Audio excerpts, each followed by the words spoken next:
fancy meeting you here in my car. Do you like the scenery? This road with lights and no cars. It's a sight to see. I'm glad you're here to join me to see it. But look, we both know that we're here for more than the street. We're here for me. And we're here to talk about something very near and dear to my heart. Weight loss.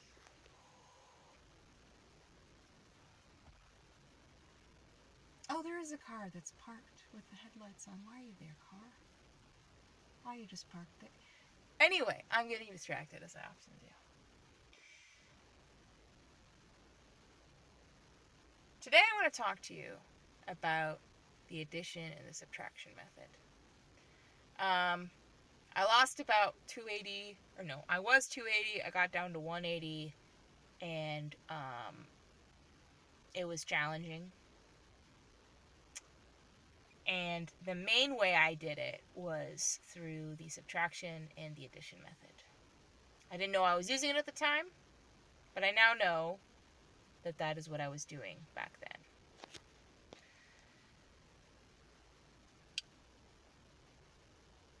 When you're making changes, you have one of two options.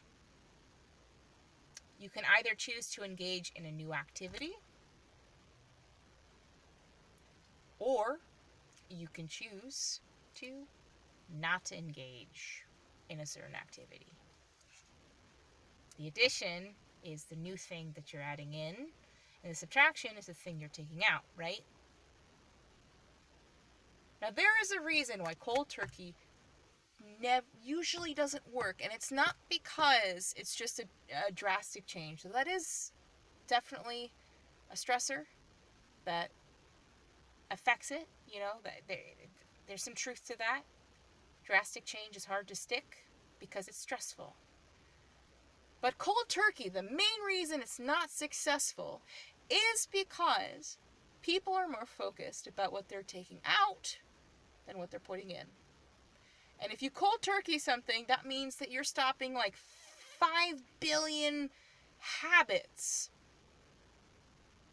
that are inevitably the larger part of your life. Like, they just consume so much time and energy. Does that make sense? It takes, it makes a huge hole in your life. And you don't even make a new center. You don't fill it with anything. So, of course, you're going to go back to what you know. You're stressed out. You need something comforting. And what do we know about things that are comforting? They don't need to be healthy. They just have to be familiar, right? You go back to drinking. You go back to relationships you don't want to be in. You go back to lifestyles you fucking hate.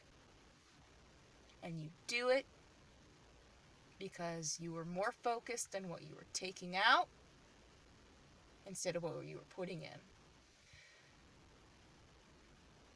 When you are at the beginning stages of your journey,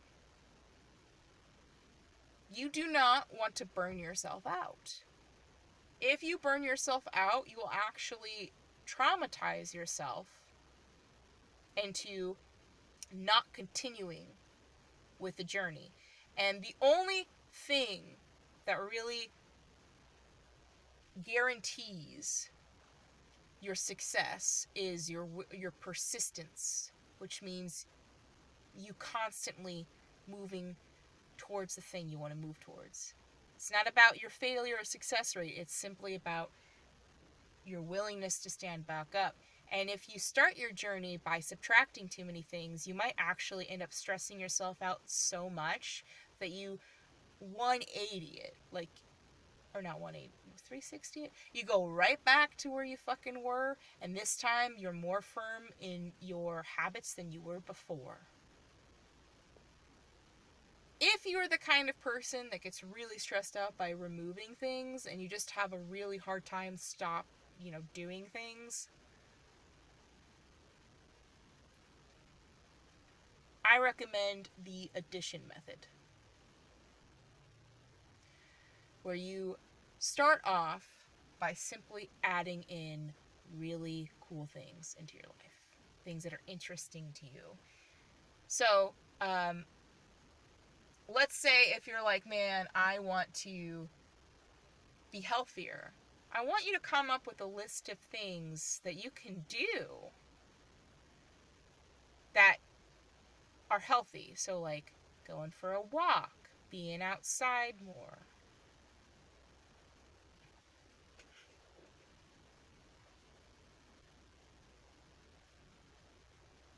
That's really awkward because we work really close to each other. I don't want him to know that I'm making a video out in the parking lot. Anyhow.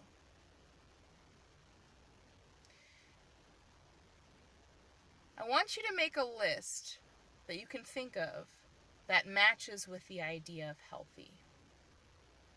Like, that you would actually do. You know, taking a class. It doesn't have to be like physical health, it can be mental health too. Like, you know, hanging out with friends, going to a new restaurant that have more vegetable options so that you can just like try more veggies. Do you see what I'm saying? Don't even like if you want it to be more specific to your diet, I can give you an example for that. Like the addition method for your diet would be like only focusing on adding more food in. So like adding more veggies, adding more you know, like nutrient dense foods, like trying new recipes. I don't want you to even think about not eating fast food. I want you to eat the fast food, but I also want you to eat all those delicious, nutritious, nutrient dense things that we were talking about. And you'll find enough of adding things in, you're going to be more interested in the new things than you are the old things. And when you get to the point where you're excited to try these new things, and then you can start with the subtraction method and start removing things. Does that make sense? Very few people can just do the subtraction method alone. And you shouldn't have to. Your life should be about the fun moments that you have. It should be about, constantly learning and experimenting. It should be about like having so many beautiful experiences. And it shouldn't be about what you can live without. It should be about how interesting and cool you can make your life, right? So make a list. Make a list of things that you'd like to try, and then try to, in a week, check off things on that list. Start off small, and if you find yourself very stressed out or rather emotional because you're not going as fast as you want to go, channel that frustration into doing something that's helpful instead of destructive, right? Like channel it into doing something on the list or expanding the list. Don't focus on where you're lacking. Focus on where you're going right, and really keep moving towards it.